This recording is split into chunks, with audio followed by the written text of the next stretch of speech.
Imagine a world where a single individual's unwavering belief in the divine not only transformed his own life, but also laid the foundation for three of the world's largest religions: Judaism, Christianity, and Islam. This man, Abraham, is a towering figure in human history, revered as a patriarch, a prophet, and a paragon of faith. His story, spanning thousands of years, continues to inspire billions of people across the globe. From his humble beginnings in the ancient city of Ur to his ultimate test of faith on Mount Moriah, Abraham's journey is one of courage, sacrifice, and divine promise. Let us embark on a captivating exploration of his life, his trials, and his enduring legacy. Abraham's story begins in the ancient city of Ur of the Chaldeans, a bustling metropolis located in what is now modern-day Iraq. Ur was a center of culture, commerce, and idol worship, a place where polytheism reigned supreme. Born into this environment, Abraham, originally named Abram, grew up surrounded by the worship of multiple gods. Yet, even in his early years, there was something different about him. According to Jewish tradition, Abram questioned the validity of idol worship, recognizing the futility of serving gods made of wood and stone. This inner questioning would set the stage for a divine encounter that would change the course of history. One day, God spoke to Abram, commanding him to leave his homeland, his family, and everything he had ever known. "Go from your country, your people, and your father's household to the land I will show you," God said. This was no small request. Abram was being asked to abandon the security of his familiar surroundings and venture into the unknown, guided solely by faith. But the promise that accompanied this command was extraordinary. "I will make you into a great nation, and I will bless you.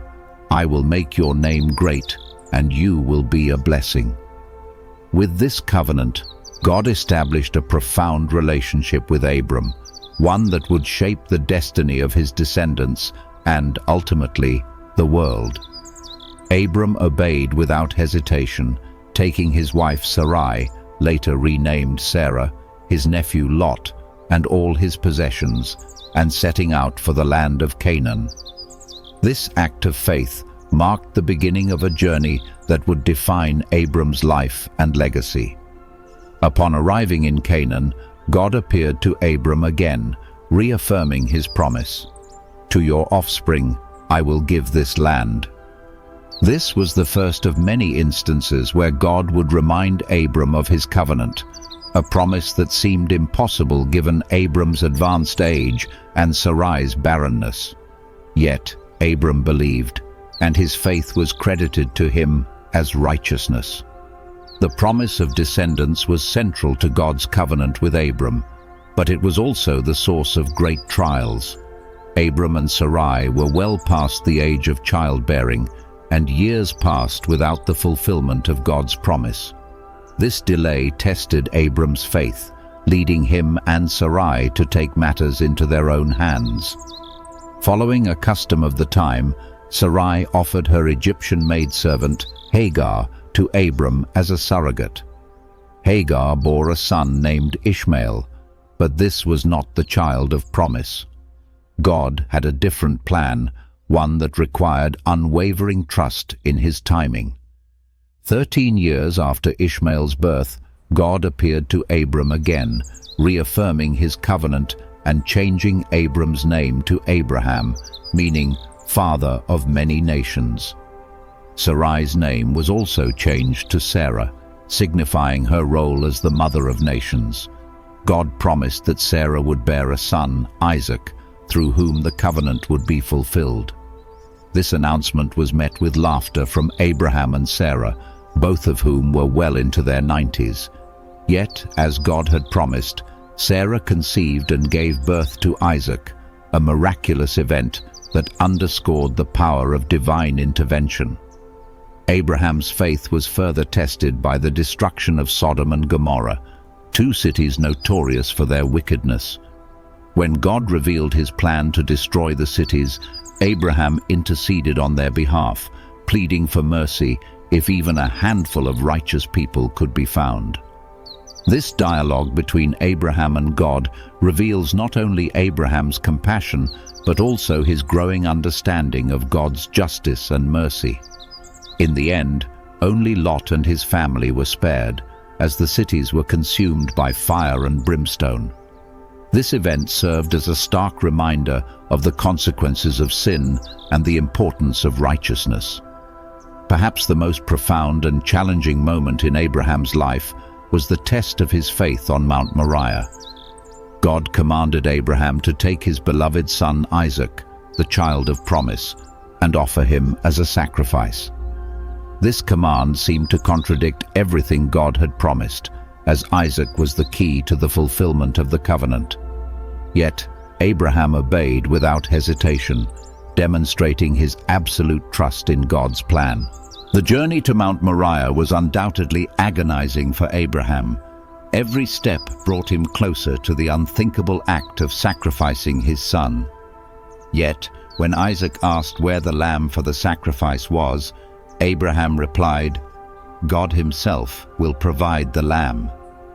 This statement reflects Abraham's unwavering faith that God would somehow fulfill his promise, even in the face of apparent contradiction. As Abraham raised the knife to sacrifice Isaac, an angel of the Lord intervened, staying his hand. "Do not lay a hand on the boy," the angel said. "Now I know that you fear God, because you have not withheld from me your son, your only son." Abraham then saw a ram caught in a thicket, which he offered as a sacrifice instead of Isaac. This event, known as the Akedah in Jewish tradition, is a powerful testament to Abraham's faith and obedience. It also foreshadows the concept of substitutionary atonement, a theme that resonates deeply in Christianity. In Islamic tradition, this story is slightly different, with Ishmael being the son offered for sacrifice. Regardless of the variation, the core message remains the same. Abraham's willingness to surrender what was most precious to him exemplifies the ultimate act of faith and submission to God's will. Abraham's legacy extends far beyond his own lifetime, influencing the beliefs and practices of Judaism, Christianity, and Islam. In Judaism, Abraham is revered as the first patriarch, the father of the Israelite nation. His covenant with God forms the foundation of Jewish identity, and his story is recounted in the Torah as a model of faithfulness and obedience. In Christianity, Abraham is celebrated as an exemplar of faith.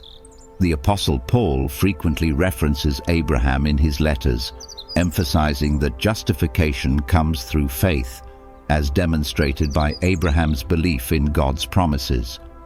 The New Testament also draws parallels between Abraham's willingness to sacrifice Isaac and God's sacrifice of his own son, Jesus Christ, highlighting the themes of redemption and covenant.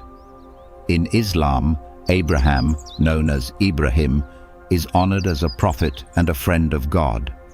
He is regarded as a central figure in the Hajj pilgrimage, with many of its rituals commemorating events from his life. The story of Ibrahim and Ishmael's sacrifice is reenacted during Eid al-Adha, a major Islamic festival. Additionally, Ibrahim is seen as a precursor to Muhammad, the final prophet, and his unwavering monotheism serves as a model for Muslims worldwide. Abraham's impact on the world is immeasurable. He is often referred to as the father of monotheism, the belief in one God, which distinguishes Judaism, Christianity, and Islam from polytheistic religions.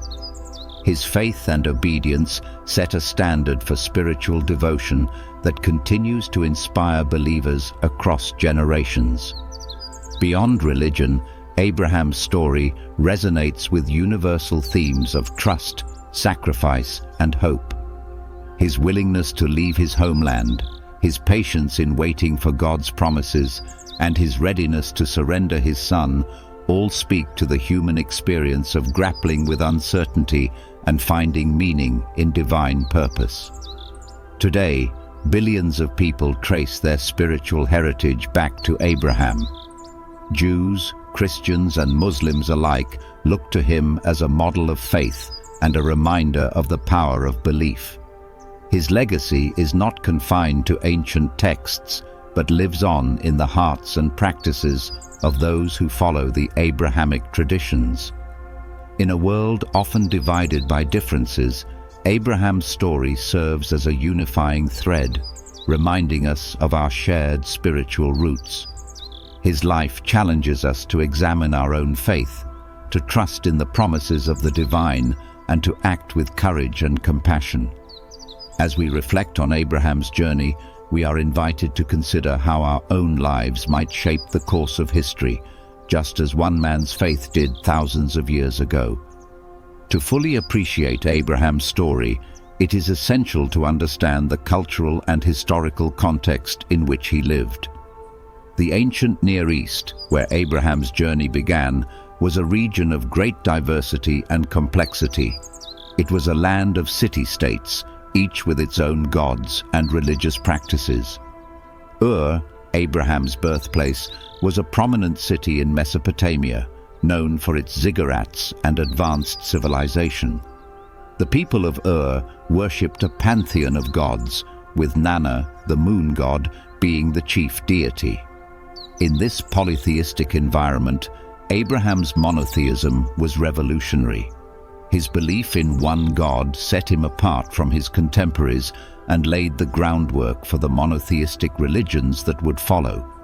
This shift from polytheism to monotheism was not just a theological change, but also a cultural and social one. It redefined the relationship between humanity and the divine, emphasizing a personal and covenantal relationship with God. Abraham's journey from Ur to Canaan also reflects the migratory patterns of the time. The ancient Near East was a region of constant movement, with tribes and clans traveling in search of pasture land and resources. Abraham's nomadic lifestyle was typical of the era, but his divine calling gave his journey a unique purpose. He was not just wandering aimlessly, he was following God's guidance to a promised land. The covenant between God and Abraham is a central theme in his story. In the ancient world, covenants were solemn agreements, often accompanied by rituals and sacrifices. They were used to establish relationships, alliances, and obligations between parties. The covenant between God and Abraham was unique in that it was initiated by God and involved a promise of land, descendants, and blessing. The terms of the covenant were reiterated several times throughout Abraham's life, each time with additional details and assurances. For example, in Genesis 15, God formalized the covenant through a vision and a ritual involving a smoking firepot and a blazing torch. This ritual symbolized God's presence and his commitment to fulfill his promises. The covenant also included a sign, circumcision. God commanded Abraham and all his male descendants to be circumcised as a physical sign of their covenant relationship. This practice became a defining characteristic of the Israelite people and a symbol of their identity as God's chosen people.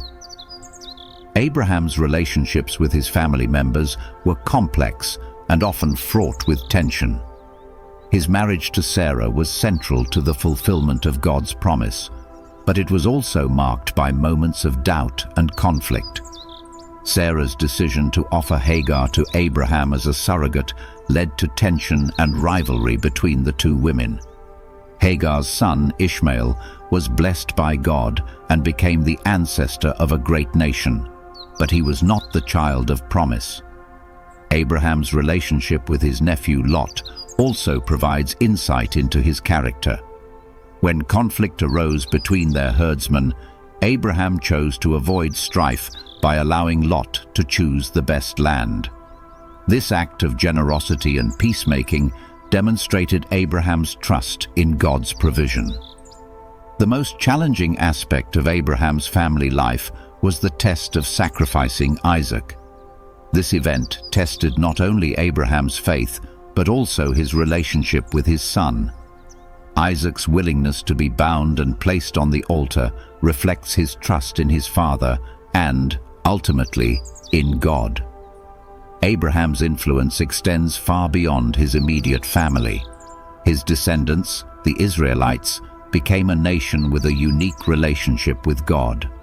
The covenant with Abraham was reaffirmed with his son Isaac and his grandson Jacob, whose 12 sons became the ancestors of the 12 tribes of Israel. In Christianity, Abraham is seen as a spiritual ancestor of all believers.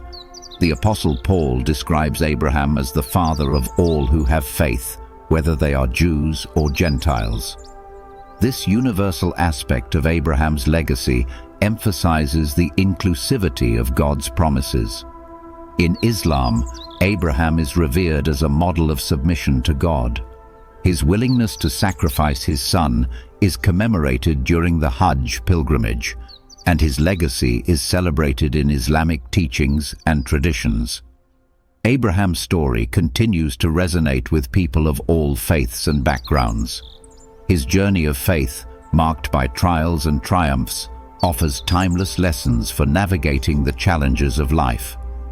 His willingness to trust in God's promises, even when they seemed impossible, inspires us to have faith in the face of uncertainty. Abraham's legacy also challenges us to consider our own relationship with the divine. Are we willing to leave behind the familiar and step into the unknown, trusting in God's guidance? Are we prepared to surrender our most cherished possessions and desires in obedience to God's will?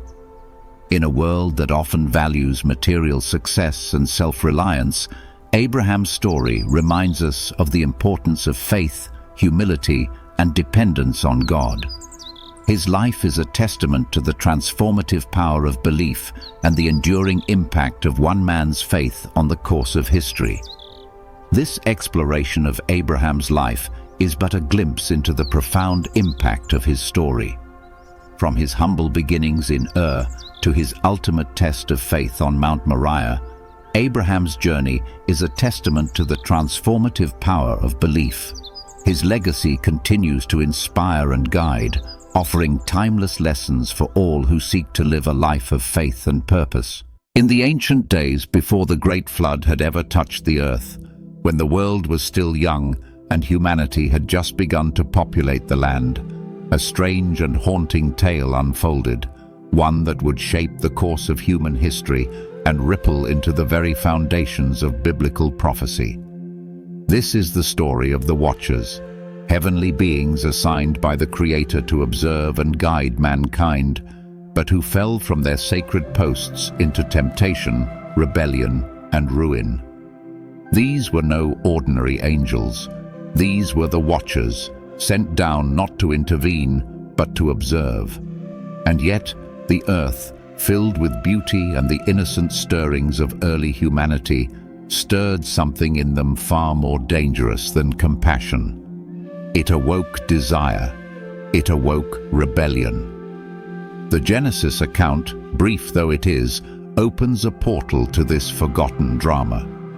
In Genesis 6:1-4, the text reads, "When human beings began to increase in number on the earth, and daughters were born to them, the sons of God saw that the daughters of humans were beautiful, and they married any of them they chose.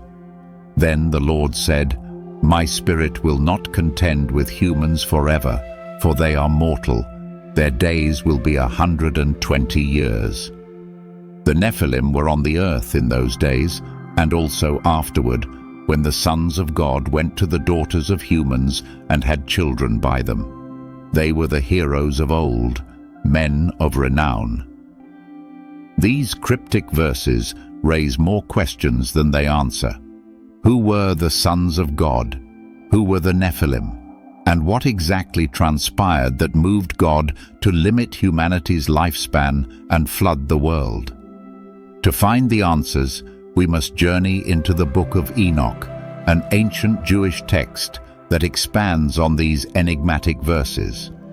Though not included in the canon of most modern Bibles, Enoch was highly regarded in Jewish thought and early Christianity, even referenced in the New Testament, Jude chapter 1, 14-15. The Book of Enoch unveils a saga of cosmic tragedy, a tale where heavenly beings defied divine boundaries and unleashed corruption upon the earth. According to Enoch, it began when 200 angels descended from heaven onto Mount Hermon, swearing an oath together under the leadership of a powerful angel named Semyaza. Their purpose was not war or dominion, but love, or rather, lust. These angels beheld the daughters of men and could no longer restrain their yearning. Blinded by beauty, driven by desire, they cast aside their eternal purpose and took wives for themselves from among the humans. This union between spirit and flesh was unnatural, a blending of realms never meant to intertwine. The offspring of these forbidden unions were the Nephilim, giants in stature and appetite, beings of incredible power and terrifying presence.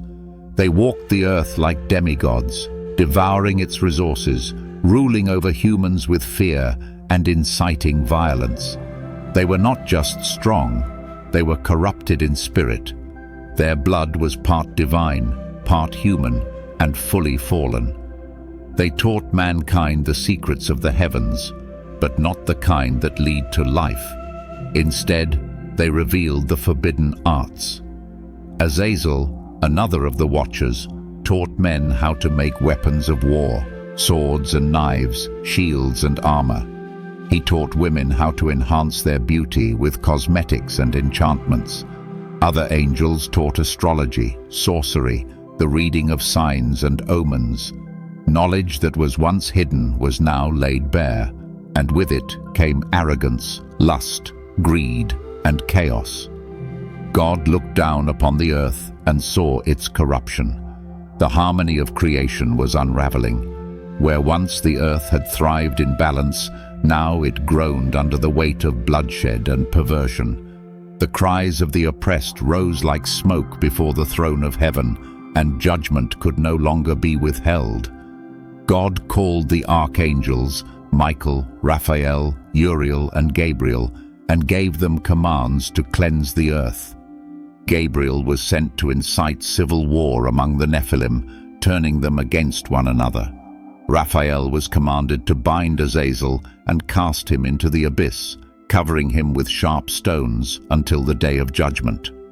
Michael was instructed to capture Semyaza and his followers and imprison them in a valley of fire beneath the earth.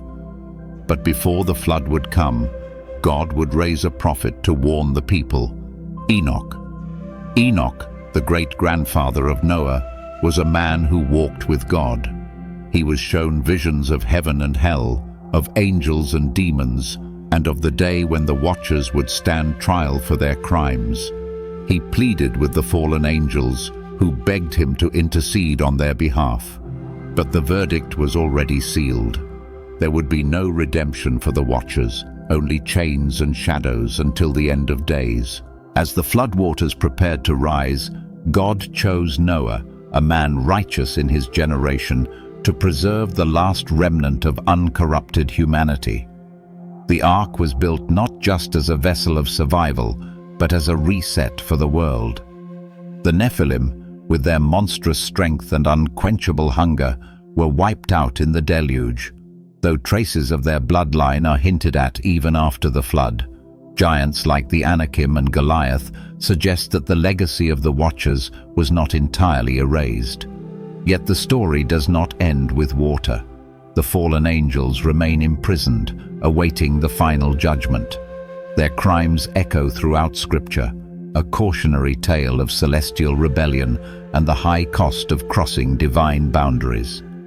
The book of Jude reminds us, and the angels who did not keep their positions of authority but abandoned their proper dwelling. These he has kept in darkness, bound with everlasting chains for judgment on the great day. The Apostle Peter too references their fate. For if God did not spare angels when they sinned, but sent them to hell, putting them in chains of darkness to be held for judgment. 2 Peter chapter 2:4. This is only the beginning of their tale, and we still have many chapters to unfold. The floodwaters came with a fury the earth had never known. It was not merely a storm, nor a season of rain, but an unmaking. The skies poured judgment, and the fountains of the deep burst forth. Mountains disappeared beneath waves, and cities were swallowed whole. The Nephilim, who once towered over men as gods, cried out in vain, but no ark had been prepared for them. Their strength, once their pride, became their doom. No fortress could hold against the divine flood. As the waters rose, their cries echoed through the dark, mingling with the thunder, fading into silence. But not all was washed away. The spirits of the Nephilim, it is said, did not ascend to heaven, nor were they cast into hell. They lingered. The Book of Enoch declares that these disembodied spirits became the unclean spirits, the demons who would roam the earth, seeking rest, but finding none. They were born of heaven and earth, but belonged to neither, cursed to wander as shadows in the periphery of human consciousness. They would become the tormentors, the whisperers of madness, the possessors of souls. Their hatred for mankind and for the Creator who destroyed them only deepened. Meanwhile, beneath the earth, in prisons of stifling darkness, the watchers lay bound. They had once sung praises before the throne of God, radiant in splendor and wisdom. Now they were caged in silence, their glory turned to shame. Bound with chains of fire, they awaited a final reckoning. Semyaza, their leader, once so majestic, now wept in isolation. Azazel, buried in jagged rock, watched the ages pass through eyes of rage. They were not forgotten, but neither were they forgiven. The justice of heaven was eternal. Centuries passed. The floodwaters receded. A new world emerged, born of Noah's descendants. But the memory of the watchers endured. Whispers of the old giants were passed from generation to generation. Legends of great men, of demigods and warriors, echoed in the epics of Sumer, Babylon, and Greece. Gilgamesh, Hercules, Nimrod, might they have carried the echo of Nephilim blood? Scripture hints at survivors or descendants. In Numbers 13:33, the Israelite spies declare, "We saw the Nephilim there, the descendants of Anak come from the Nephilim. We seemed like grasshoppers in our own eyes, and we looked the same to them." It was fear, not just myth, that lived in these words. The land of Canaan, where the Israelites would one day journey, was rumored to be filled with giants. Og of Bashan, whose bed was made of iron and measured 13 feet, was one such king. The Philistine champion, Goliath of Gath, stood over 9 feet tall and mocked the armies of the living God until David, the shepherd boy, felled him with a stone. These remnants of the Nephilim line were fierce and proud, but their days were numbered. God's people would be his instrument to purge the land of the corrupted bloodlines, not out of cruelty, but out of necessity. The covenant could not dwell among giants born of rebellion. Yet while the blood of the giants faded from the earth, the deeper war was far from over. The spirits of the fallen Nephilim continued their unseen assault, their hatred burning through the unseen realms. In the ministry of Christ, we see the confrontation come to light. When Jesus walks the earth, demons, unclean spirits, cry out in fear, recognizing him not merely as a man, but as the Son of the Most High. They beg him not to send them into the abyss, the very place where their fathers, the watchers, were cast. Luke 8:31 records, "And they begged Jesus repeatedly not to order them to go into the abyss." It is a chilling reminder that the conflict, ancient as time, still raged in the spiritual realm. Christ, unlike any before him, wielded absolute authority over these spirits. He did not fear them. He cast them out with a word. But the battle was not simply about possession and exorcism. It was about restoring what the Watchers had corrupted. Christ came not only to redeem humanity, but to reassert heaven's dominion over earth. He walked among the broken, healed what had been twisted, and confronted the legacy of the Watchers head-on. And what of Enoch, the man who first warned them? Scripture says, "Enoch walked faithfully with God. Then he was no more, because God took him away." Genesis 5:24. He was spared death, caught up into heaven, a man so righteous that even mortality could not touch him. Later writings in Jewish and early Christian tradition held that Enoch was shown visions of the end of the age, of the great judgment, and of the return of the Son of Man. His words, sealed in time, echoed through the ages to warn, to prophesy, to prepare. The Watcher's tale is one of beauty twisted into perversion, of purpose turned to rebellion. But it is also a story of justice, of divine order restored. The fall of the Watchers serves as a cosmic backdrop to the entire biblical narrative. From Genesis to Revelation, their presence haunts the pages.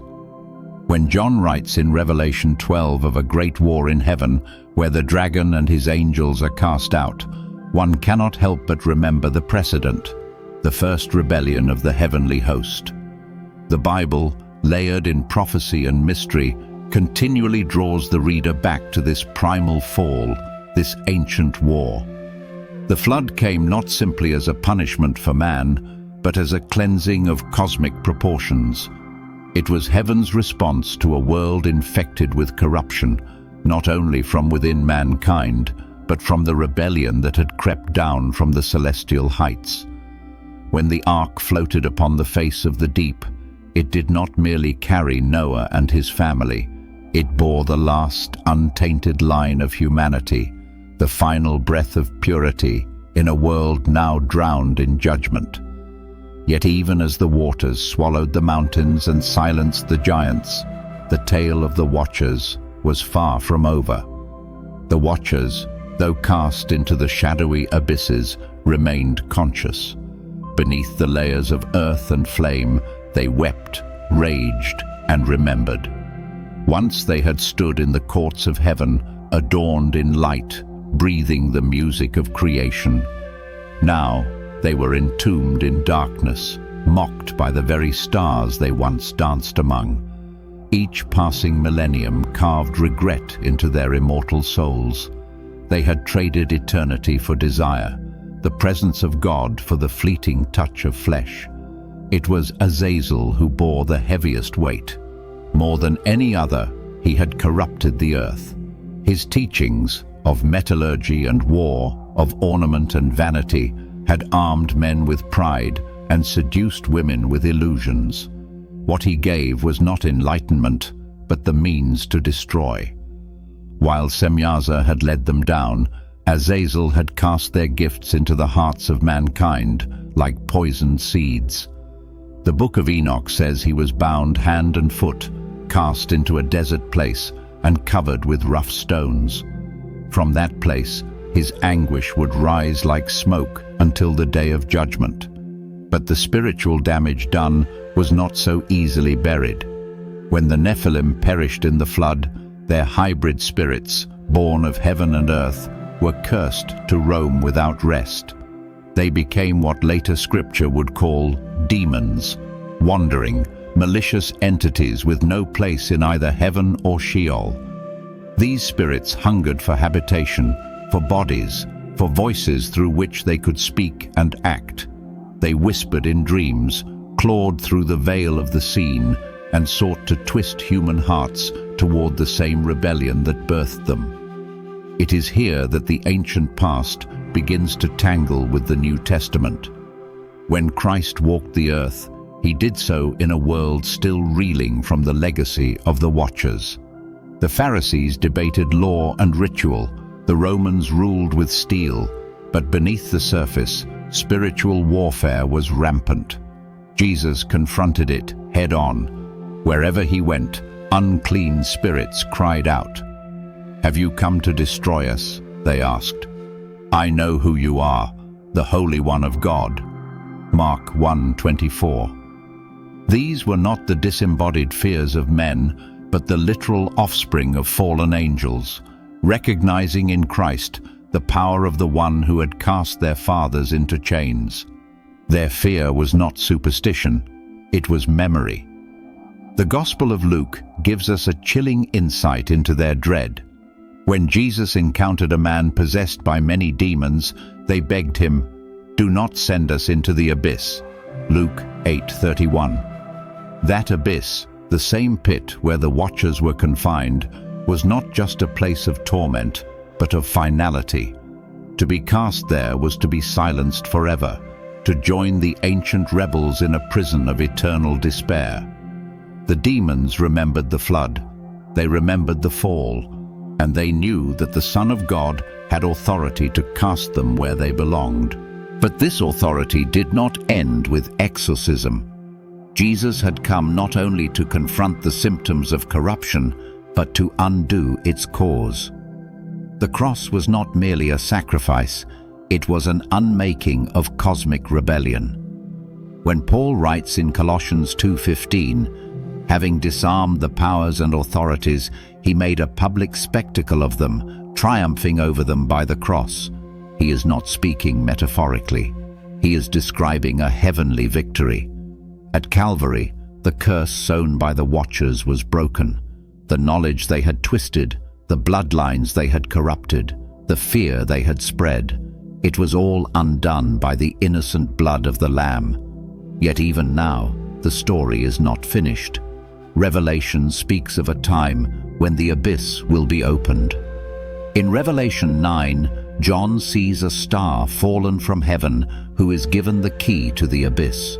Smoke pours out, and from it, locust-like creatures with the faces of men emerge to torment those without the seal of God. Some scholars see in this vision the return of ancient evils, the release of bound spirits long ago imprisoned. Could this be a veiled reference to the Watchers or their demonic children? Could this be the final act of their rebellion before judgment silences them forever?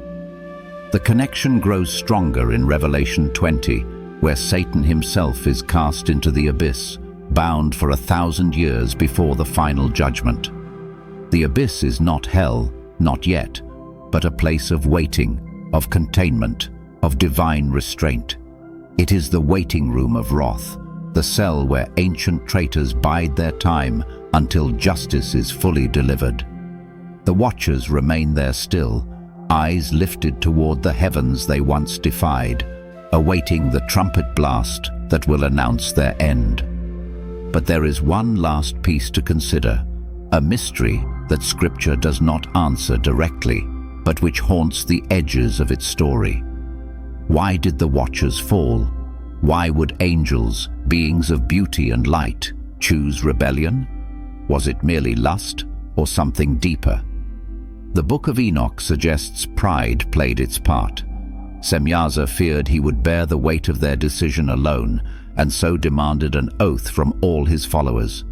It was fear of isolation, perhaps, that drove them deeper into sin. They bound themselves with a vow before ever touching the daughters of men, an unbreakable pact to fall together. In that decision, we see the first echo of another rebellion, one even older, the fall of Lucifer. Lucifer's rebellion is recorded in Isaiah 14 and Ezekiel 28, where a shining one sought to ascend above the stars of God. He too was cast down, his beauty turned to horror. Though distinct from the Watchers, Lucifer's fall reveals a shared thread: the corruption of purpose, the warping of divine gifts into weapons of self-glorification. The Watchers, like Lucifer, were not created to be evil. They were guardians, messengers, witnesses to God's glory. But they allowed what was good to become twisted by longing. The same flame that once warmed became the fire that consumed them. Still, not all was lost. Noah's line endured. Israel was born. The prophets rose, the Messiah came. And while the Watchers remain bound, while their children roam in shadow, the people of God are not without hope. We are not pawns in their war, but victors through the one who overcame it. Christ's resurrection declared, once and for all, that no chain forged by angels or demons could withstand the power of the living God. As the book of Revelation unfolds its dreadful visions, it is not merely a tale of future events, but a mirror reflecting ancient beginnings. The dragon with 7 heads, the beast from the sea, the whore of Babylon, they are not new monsters, but evolved echoes of an older defiance.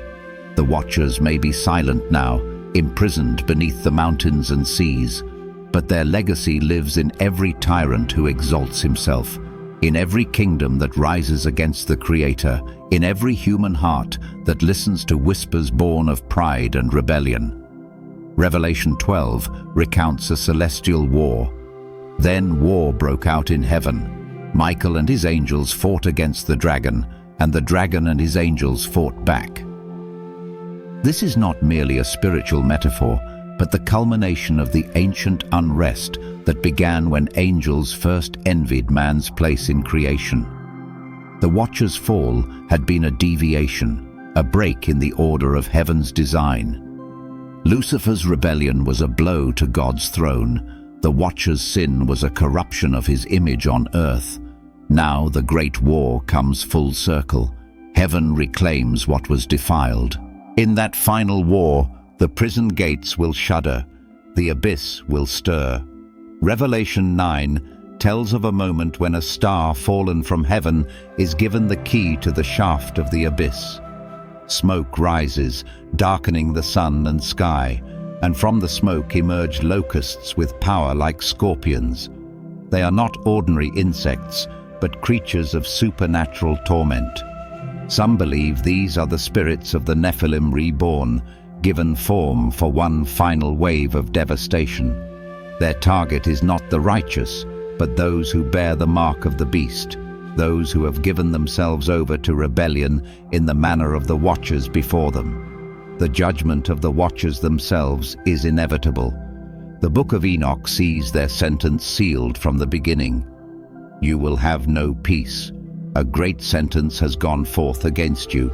You shall not be able to return to heaven, and into the earth the judgment has been decreed.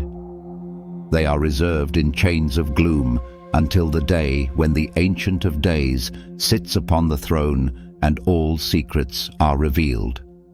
Their trial will not be delayed forever. In Jude 1:14-15, we read the chilling prophecy.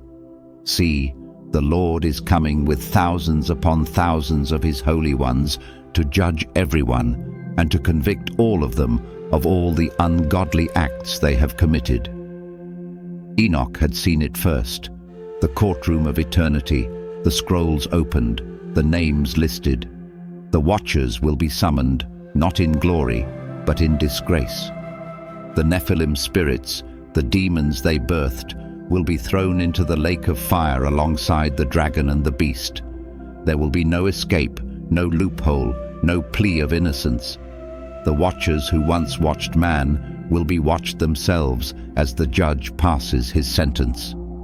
Yet in this final reckoning, something remarkable becomes clear. The mercy of God was always greater than the wrath of angels. Where the Watchers fell for love of beauty, Christ rose to restore it. Where they crossed the boundary between heaven and earth in rebellion, Christ crossed from heaven to earth in obedience. He did not take daughters of men for his pleasure. He took on flesh to bear their suffering. He did not corrupt mankind with secrets. He revealed the truth that sets us free. There is a reversal here, so beautiful it breaks the heart. The Watchers descended and birthed monsters. Christ descended and made disciples. The Watchers abandoned heaven to seek dominion over earth. Christ left heaven to die for it. The Watchers came to enslave. Christ came to liberate. The Watchers fell. Christ rose. And so we find the true meaning of this ancient tale, not just a record of rebellion, but a warning and a promise. A warning that even the highest among created beings can fall when pride rules the heart, and a promise that no darkness, however ancient or powerful, can resist the light of God's redeeming love. Today, we walk in the shadows of their story. The world still bears the bruises of their rebellion. Wars fought with weapons Azazel taught us to forge. Vanity fed by the enchantments they introduced. Occult rituals inspired by forbidden knowledge. But we also walk with power the Watchers never understood, the power of the Holy Spirit, who does not descend in sin but in holiness, not to corrupt but to transform. The chains that bind the Watchers are not just physical, they are symbols.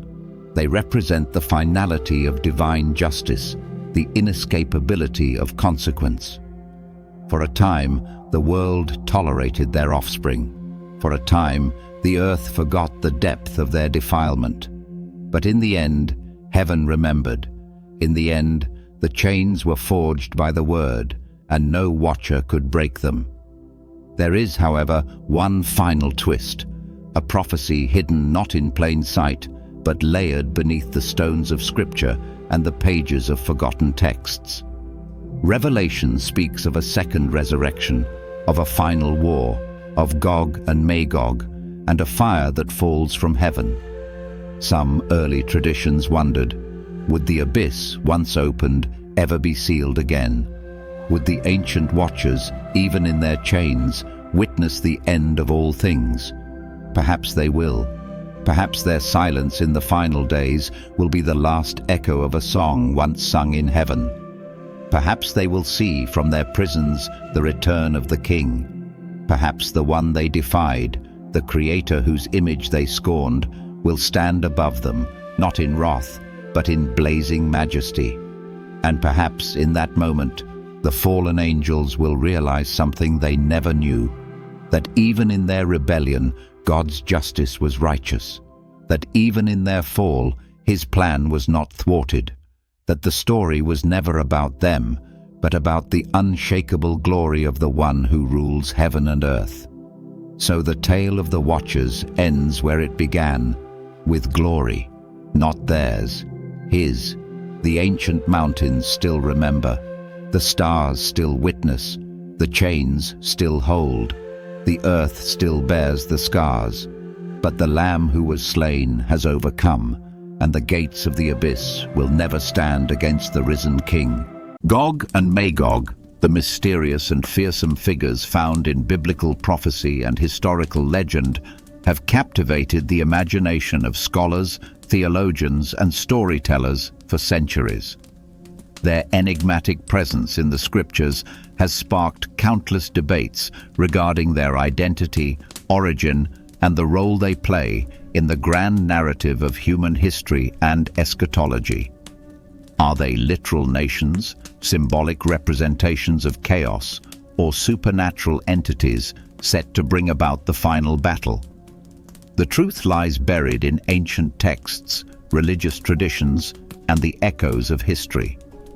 The first mention of Gog and Magog appears in the Hebrew Bible within the book of Ezekiel. In Ezekiel 38-39, Gog is described as a powerful leader from the land of Magog, leading an alliance of nations against Israel in the latter days. This prophecy details an apocalyptic invasion where Gog and his vast army march against God's chosen people, only to be utterly defeated by divine intervention. The text describes their fate in vivid detail, a catastrophic battle where fire and brimstone rain down from the heavens, consuming the invading forces. Their bodies are left strewn across the battlefield, and their weapons become fuel for fire for 7 years. Ezekiel 39:9. The sheer devastation is so great that it takes 7 months to bury the dead, and a special group is assigned to cleanse the land of their remains. But who is Gog, and where is Magog? Ezekiel presents Gog as the chief prince of Meshech and Tubal, lands that many historians and biblical scholars associate with regions in modern-day Turkey or Central Asia. The name Magog itself is shrouded in mystery, often linked to nomadic tribes of the ancient world, such as the Scythians or the Cimmerians, who were known for their fierce war tactics and their clashes with early civilizations. These people, living on the fringes of the known world, were often depicted as uncivilized and warlike, making them fitting candidates for the biblical imagery of an unstoppable horde descending upon the people of God. Gog and Magog resurface once again in the Christian New Testament, specifically in the book of Revelation. Revelation 20:7-10 speaks of a time after the 1,000-year reign of Christ, when Satan is released from his prison and gathers the nations, symbolized as Gog and Magog, to wage war against the holy city. This time, however, the battle is brief. Fire descends from heaven, consuming the forces of evil, and Satan is cast into the lake of fire for eternity. Here, Gog and Magog are no longer mere nations, but rather symbolic of the final rebellion against God before the ultimate judgment. Beyond the Bible, Gog and Magog appear in various Jewish traditions and extra-biblical texts. The ancient Jewish historian Flavius Josephus, writing in the 1st century AD, identifies Magog with the Scythians, a warlike nomadic people from the steppes of Eurasia. The Talmud, a central text of rabbinic Judaism, also references Gog and Magog, linking them to the apocalyptic wars preceding the Messianic age. In some Jewish traditions, the legend of Gog and Magog intertwines with the idea of a future war that will test the faith of Israel before the coming of the Messiah.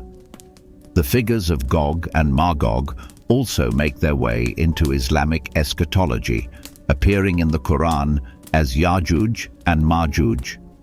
In Surah Al-Kahf 18:83-98 and Surah Al-Anbiya 21:96, they are depicted as chaotic, destructive forces imprisoned behind a massive barrier built by Dhul Qarnayn, a mysterious ruler often identified with Alexander the Great. According to Islamic tradition, in the last days, this barrier will be breached, unleashing Yajuj and Majuj upon the world, causing widespread devastation before divine intervention restores order. The legend of Gog and Magog did not remain confined to religious texts. During the medieval period, European and Islamic scholars linked them to real-world threats. Some Christian chroniclers saw them as the Mongol hordes led by Genghis Khan, whose brutal conquests seemed to match the biblical descriptions of an unstoppable force from the east. Others identified them with the Vikings, whose sudden and devastating raids on European settlements led to fears of an apocalyptic invasion. Even as late as the 19th and 20th centuries, Gog and Magog were sometimes interpreted through the lens of geopolitical conflicts, with various nations speculating that their adversaries were the prophesied forces of destruction. Despite their ominous reputation, the imagery of Gog and Magog also found a place in folklore and cultural traditions. In medieval England, statues of Gog and Magog were incorporated into the Lord Mayor's Show in London, where they were depicted as giants symbolizing ancient British history. This curious transformation from biblical adversaries to folk heroes highlights the fluidity of myth and the way stories evolve across different cultures and eras.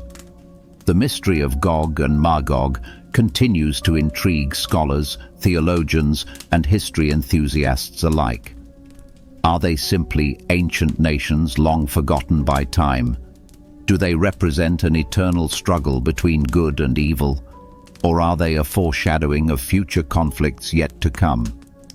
While their true identity remains elusive, their role in prophecy serves as a powerful reminder of the recurring cycles of history, of great empires rising and falling, of wars that reshape civilizations, and of the ultimate triumph of divine justice. Regardless of interpretation, one thing remains clear: Gog and Magog are more than just names in a book. They are symbols of a cosmic battle, timeless figures woven into the fabric of history, faith, and human imagination. Whether viewed as historical figures, mythological archetypes, or prophetic warnings, their legacy endures, whispering through the ages of a final reckoning yet to unfold. Gog and Magog have long stood as enigmatic figures in history, mythology, and religious texts, sparking intrigue and debate across civilizations. Their names echo through biblical prophecies, ancient folklore, and modern pop culture, weaving a tapestry of mystery that has fascinated scholars, theologians, and storytellers for centuries. From their ominous presence in the Bible to their legendary association with medieval Europe and their reinterpretation in contemporary narratives, Gog and Magog embody the ever-shifting relationship between myth and history. The origins of Gog and Magog can be traced to the Old Testament, where they first appear in the book of Ezekiel 38 to 39. Here, they are described as apocalyptic figures. Gog, a warlike leader from the land of Magog, who, along with his vast army, is prophesied to invade Israel in a climactic battle ordained by God. The prophecy speaks of a coalition of nations led by Gog, poised to wage war against God's chosen people, only to be utterly defeated through divine intervention. The imagery is stark: fire, brimstone, and an earth-shaking catastrophe that leaves the bodies of Gog's army strewn across the land. Ezekiel's prophecy, vivid and unsettling, has been interpreted as a symbolic warning of a future battle between good and evil, a theme that resonates across religious traditions. The motif of Gog and Magog re-emerges in the New Testament, in the book of Revelation 27 to 10, where they take on a broader, more cosmic significance.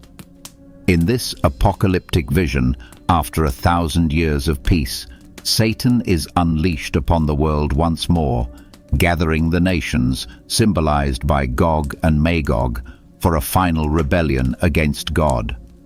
This climactic confrontation ends in their complete annihilation as divine fire descends upon them, reaffirming God's ultimate sovereignty over creation. This depiction transforms Gog and Magog into archetypal forces of chaos and rebellion, eternally recurring symbols of mankind's struggle against divine authority.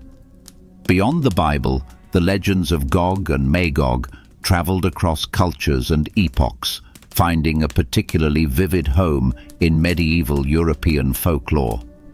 During the Middle Ages, their story evolved into a mythic account tied to Alexander the Great. According to various medieval sources, including the Alexander Romance and later Islamic traditions, Alexander encountered the savage tribes of Gog and Magog while campaigning in the east. To protect the civilized world from their monstrous invasion, he constructed an immense iron gate between two mountains, sealing them away until the end of time. This tale, blending biblical prophecy with historical legend, inspired a widespread belief that a hidden, menacing force lay waiting beyond the known world, ready to break free when the time of judgment arrived. In England, Gog and Magog took on an entirely different role. They became the guardian giants of London, an odd but fascinating transformation from biblical harbingers of doom to symbolic protectors of the city. The story, rooted in Geoffrey of Monmouth's 12th century Historia Regum Britannia, suggests that Gog and Magog were once defeated by the legendary Trojan founder of Britain, Brutus, who then chained them to the gates of his city. Over time, their figures were incorporated into civic processions and pageantry, most notably appearing as grand wooden statues in London's Guildhall, a tradition that persists to this day in the annual Lord Mayor's Show. This reinvention highlights how myths evolve, adapting to the needs and cultural identity of different societies. In the modern era, Gog and Magog have transcended religious and historical narratives to permeate literature, movies, and video games, often serving as metaphors for apocalyptic threats or embodiments of primeval chaos.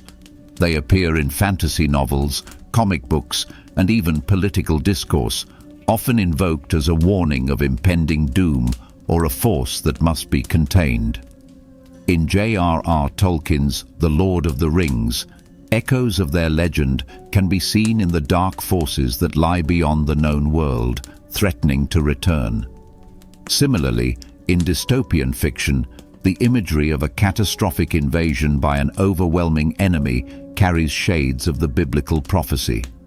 Even video games have adopted their names, portraying Gog and Magog as monstrous entities or endgame bosses symbolizing ultimate destruction. Throughout history, Gog and Magog have evolved, transforming from biblical antagonists into symbols of cultural and mythological significance across civilizations. Their presence in Scripture casts them as agents of divine reckoning, while medieval and modern reinterpretations have recast them as everything from monstrous invaders to protective giants and enduring allegories for humanity's darkest fears. Whether seen as destroyers, guardians, or metaphysical symbols, their legacy remains an enduring and intriguing puzzle, woven into the fabric of history, religion, and storytelling. Ultimately, the legend of Gog and Magog serves as a powerful reminder of how myth and history intertwine. Their story, passed down through generations, continues to be reshaped by each culture that encounters it, proving that some legends never truly fade. Whether awaiting their prophesied return or standing sentinel over a great city, Gog and Magog remain figures of wonder, dread, and fascination, forever etched into the collective imagination of humankind. From the depths of ancient prophecy to the echoes of modern speculation, the names Gog and Magog have carried a haunting resonance throughout history. Mentioned in sacred texts, mythological lore, and geopolitical theories, these enigmatic figures, or nations, stand as harbingers of chaos and destruction, often linked to the ultimate battle at the end of time. But who, or what, are Gog and Magog? Are they literal entities destined to bring forth apocalyptic doom, or do they symbolize something far greater, embedded in the grand narrative of humanity's struggle between good and evil? The origins of Gog and Magog can be traced back to the Old Testament, where they first appear in the book of Ezekiel. In Ezekiel 38-39, Gog is described as a prince from the land of Magog, leading a great army against Israel in the latter days.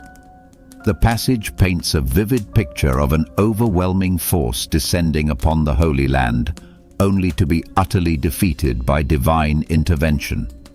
The battle is not merely a military conflict, but a cosmic confrontation between the forces of destruction and the will of God. The prophecy declares that fire, earthquakes, and divine wrath will consume the invaders, leaving their corpses as a gruesome testament to the power of the Almighty. This apocalyptic imagery has led theologians and scholars to ponder: is Gog a literal ruler? Is Magog a specific nation?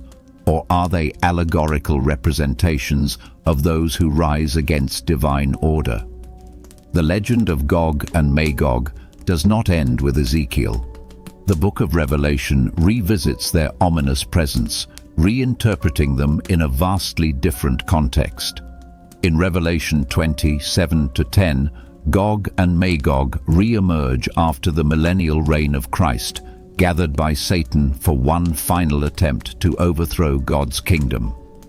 Unlike Ezekiel's prophecy, which seems grounded in a historical or near-future conflict, Revelation situates them at the very end of history, reinforcing their role as instruments of ultimate rebellion against divine authority.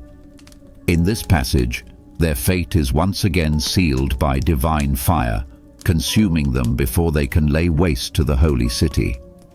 This dual depiction, first as an invading force in Ezekiel and later as eschatological agents in Revelation, has fueled centuries of debate over their true identity. Outside of the Bible, references to Gog and Magog have taken on an almost mythical quality, with interpretations stretching across religious, cultural, and even political spheres. In Jewish tradition, they are often linked to distant barbaric nations that threaten the civilized world.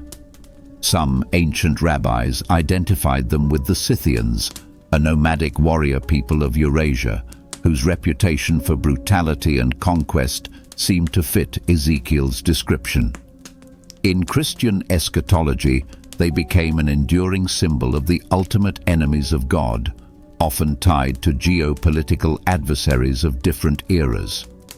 During the medieval period, European maps frequently depicted Gog and Magog as real lands beyond the known world, sometimes associated with Mongol hordes that threatened Christendom.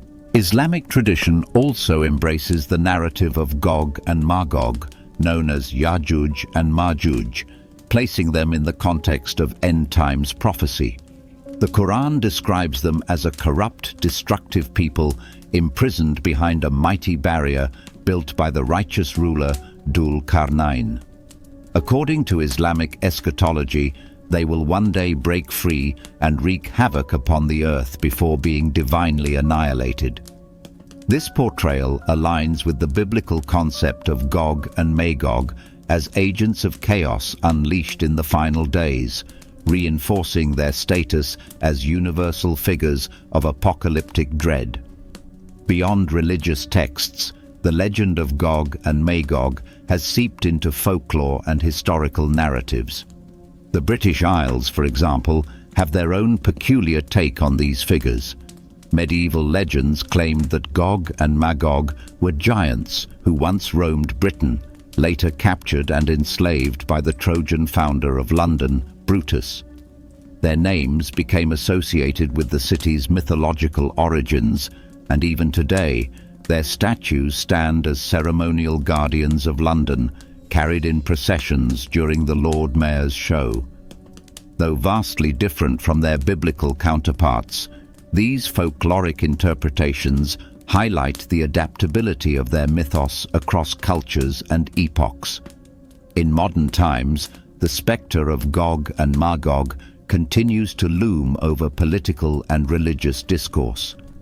Throughout history, various world powers have been labeled as potential manifestations of Gog and Magog. In Cold War rhetoric, some saw the Soviet Union as a modern Magog, poised to fulfill Ezekiel's prophecy. Others have linked the concept to contemporary global conflicts, speculating on whether a future geopolitical clash could mirror the biblical end times battle.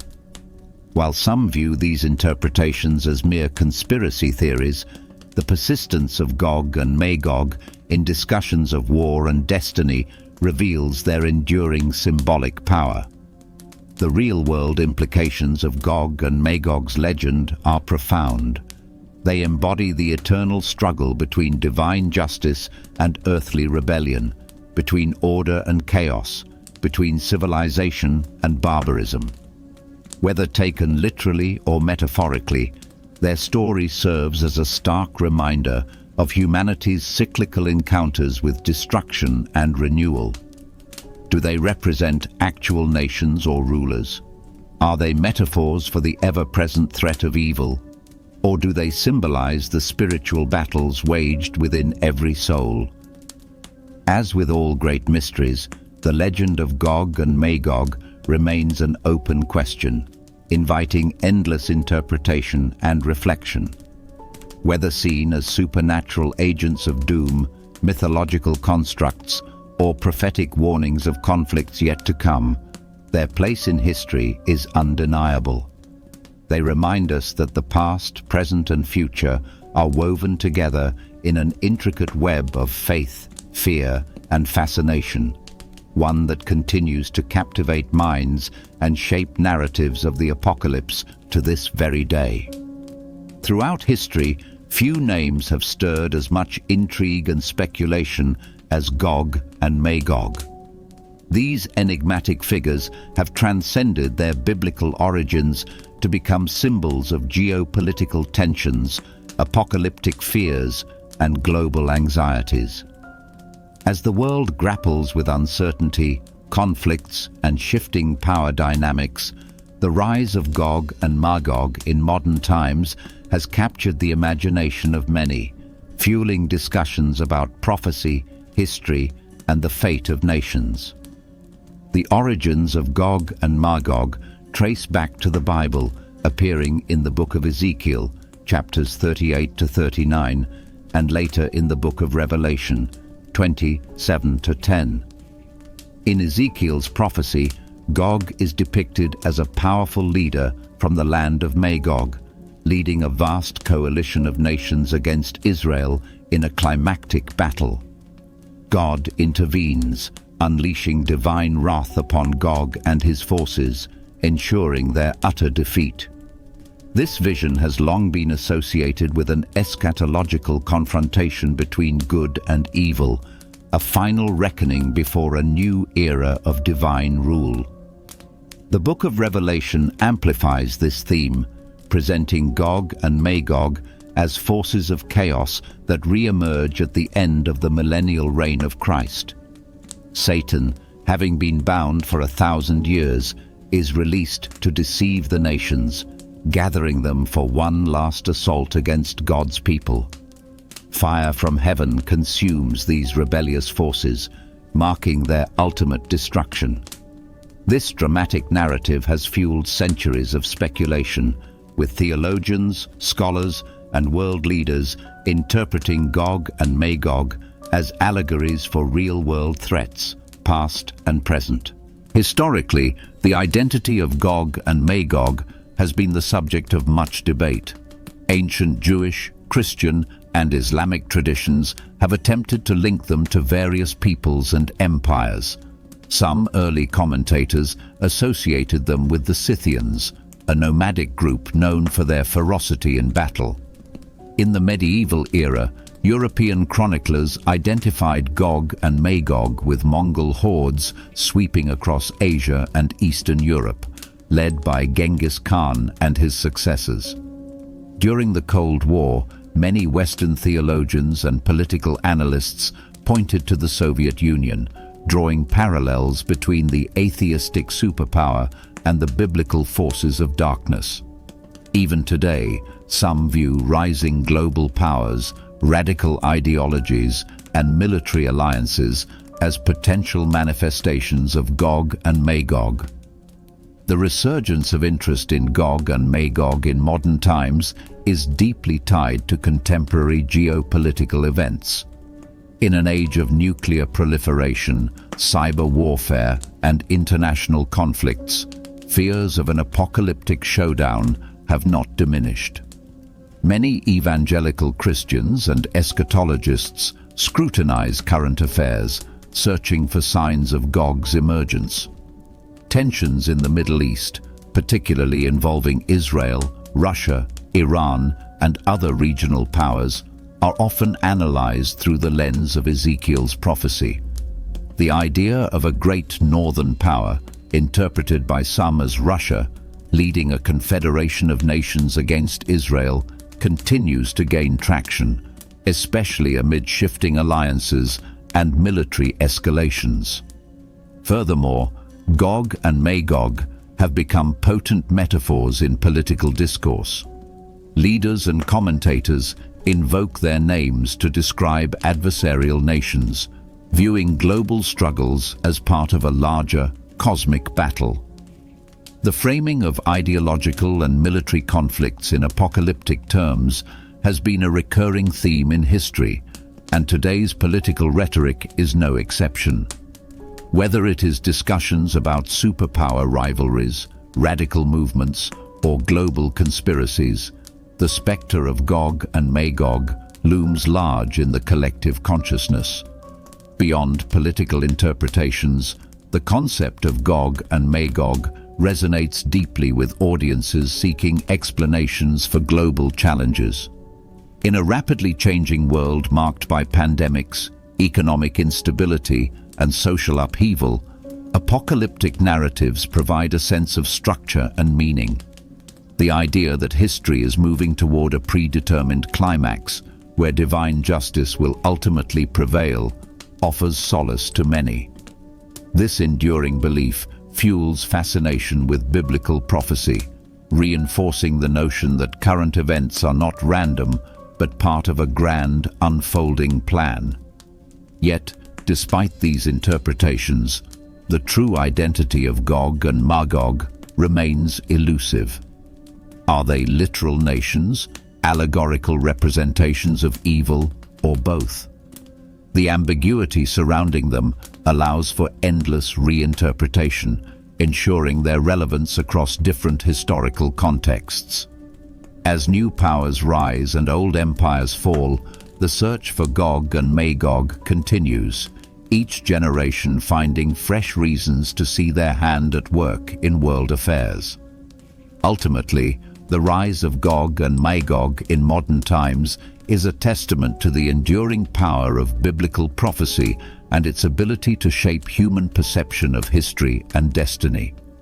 Whether viewed as ancient symbols of chaos or as tangible geopolitical threats, their presence in contemporary discourse underscores humanity's deep-seated fears and hopes. As the world moves forward, the question remains: are we witnessing the unfolding of an ancient prophecy, or are we merely projecting our anxieties onto the timeless symbols of Gog and Magog? In the dim shadows of Israel's ancient history, buried between tales of prophets, kings, and divine intervention, lies a story so mystifying, eerie, and dramatic that it feels plucked from the pages of a dark fantasy novel. Yet this tale isn't fiction. It's embedded deep within the scriptures, nestled in the 28th chapter of the first book of Samuel. It is the chilling account of King Saul's fateful encounter with the Witch of Endor, a moment that not only signals the tragic unraveling of Israel's first monarch, but also peels back the veil on ancient Hebrew perceptions of death, the supernatural, and divine silence. To truly grasp the weight of this story, one must first understand Saul's turbulent journey. Chosen by the prophet Samuel and anointed by God, Saul's reign begins with promise and potential. He is tall, commanding, and initially humble. But over time, Saul's obedience to God wavers.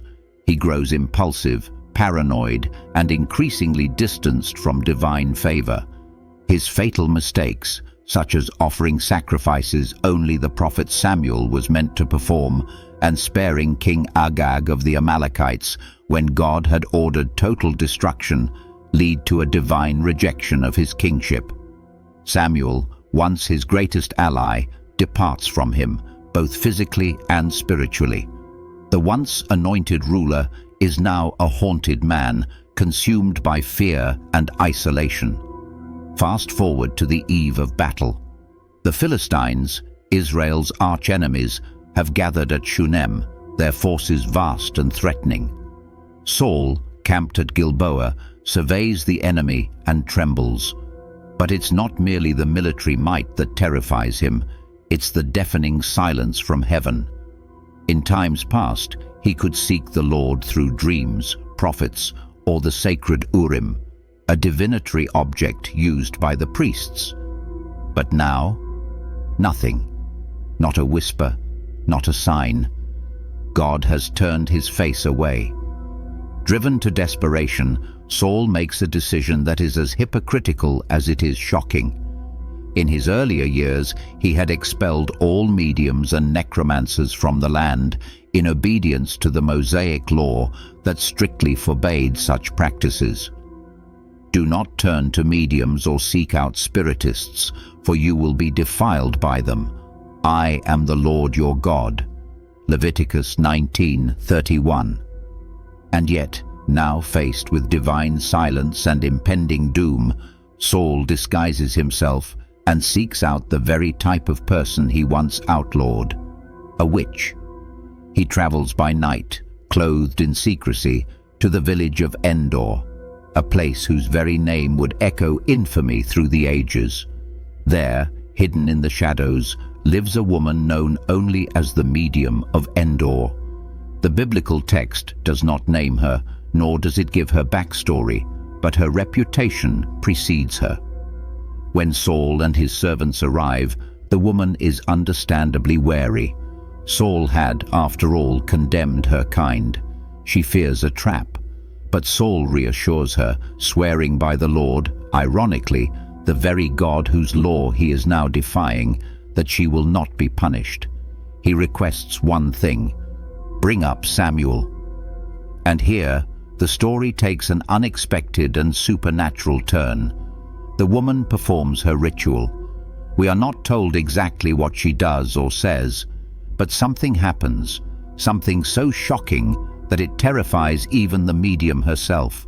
She sees Samuel. Now, interpretations diverge here. Some scholars and theologians argue that this was a demonic deception, a mere illusion. Others believe that God, in his sovereignty, allowed the real Samuel to return for one final prophetic message. The biblical narrative does not cast doubt on the reality of the apparition. In fact, it affirms that Samuel appears, wrapped in his familiar prophet's robe, and speaks directly to Saul. The message is brutal. Samuel is not comforting or forgiving. He is stern, perhaps even angry. "Why have you disturbed me by bringing me up?" he asks. Saul, broken and trembling, pleads for guidance, but Samuel offers no hope. He reminds Saul of his disobedience, reiterates God's rejection of him, and delivers the final blow. "The Lord will deliver both Israel and you into the hands of the Philistines. Tomorrow you and your sons will be with me." With those words, the ghost of the prophet vanishes, leaving Saul collapsed and utterly devastated. What follows is equally somber. The woman, now seeing Saul's broken state, offers him food and a place to rest. There is a peculiar humanity in her actions. This woman, initially feared and reviled, becomes a caregiver in Saul's final night of life. Despite being a forbidden figure, she shows more compassion to the king than any of his military men. This story stands out not just for its dramatic narrative, but for the theological questions it raises. First, we are confronted with the issue of divine silence. What happens when God stops answering? Saul's fear wasn't just about war, it was about spiritual abandonment.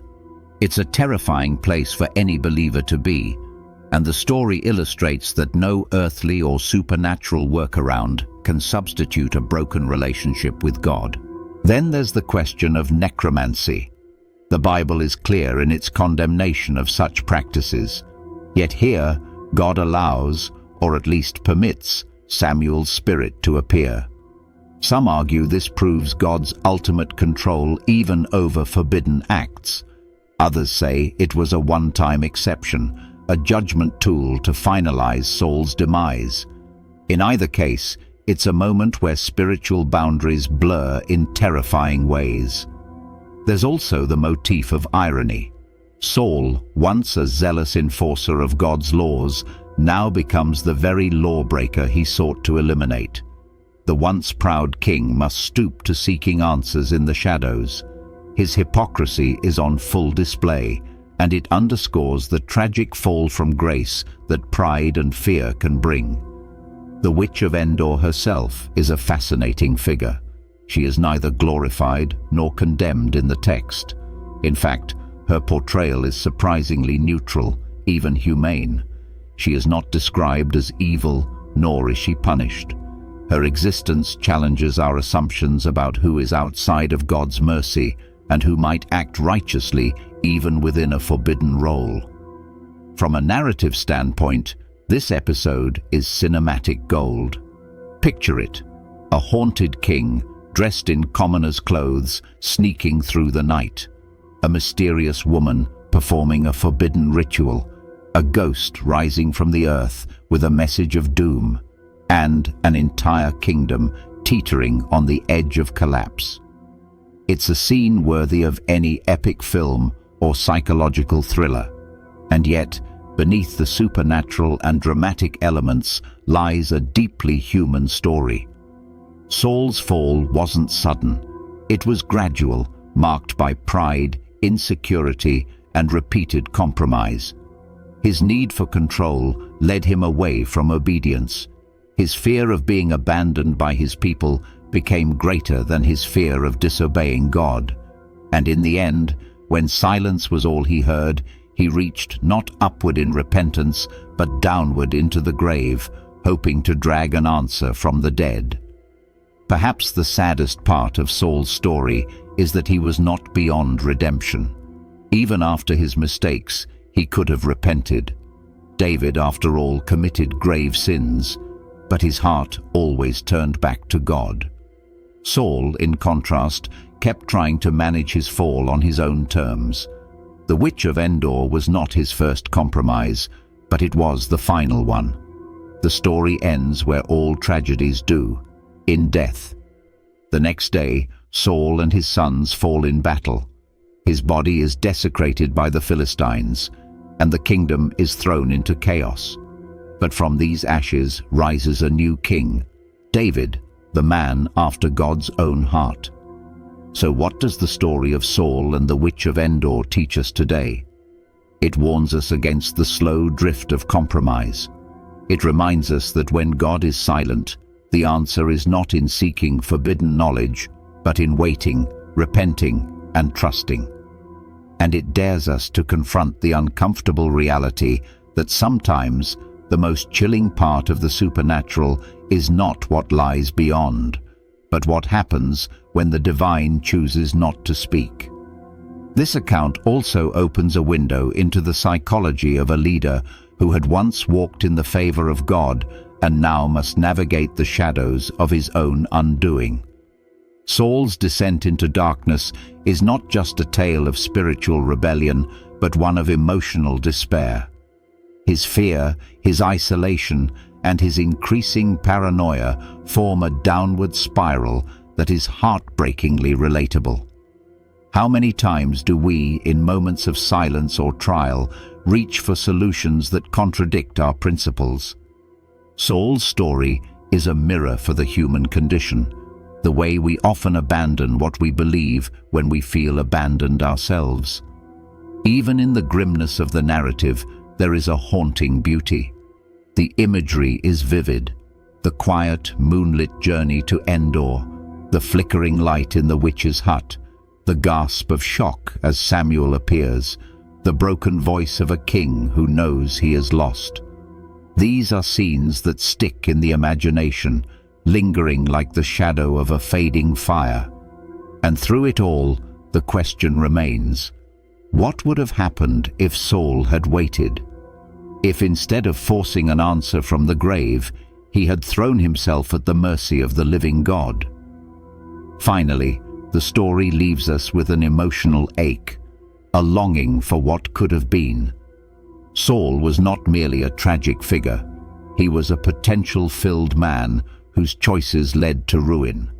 His end was not predetermined. It was the culmination of many small decisions to turn away. In this, the story becomes a cautionary tale not only about kingship or the supernatural, but about the everyday choices we make between faith and fear, between silence and surrender. And maybe, just maybe, it also shows us that even in the darkest night, when we are furthest from the light, we are still being watched, not only by spirits, but by the consequences of our choices.